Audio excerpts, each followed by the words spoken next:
one is the definition of what is a freebie. I think nobody is going to win this debate because basically one man's freebie is another man's essential.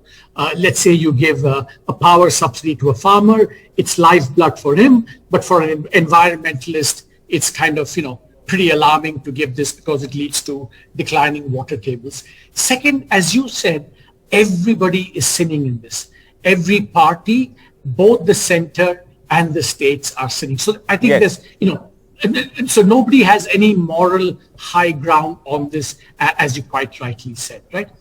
The third thing that doesn't get said in this, the discussion of freebies often has this kind of elite middle class bias where you focus on the, freebies given to the poor.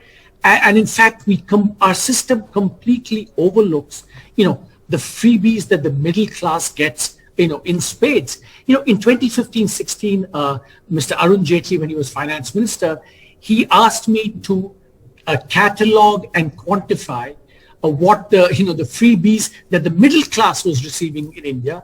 And in the economic survey of 2016, we actually cataloged this. There are all kinds of things that we give for the middle class. I mean, to begin with, so many middle class taxpayers don't pay any taxes, for example. The other thing is that, these public sector enterprises are making huge losses, which keep getting, financed and funded. Those are, big freebies. When corporates get write-offs, for example, they may be for a reason, but they're also freebies. And we found that these, freebies could be 1 to 2 lakh crores. So it's a kind of mug's game to decide, nobody from the outside can decide what's a freebie or what's not a freebie. No, that's interesting. That is why it is essential that all these things be debated, discussed, and be part of the democratic political process, rather than, the Supreme Court or some outside expert saying, this must be done, this is a freebie. I mean, that's just a fool's errand.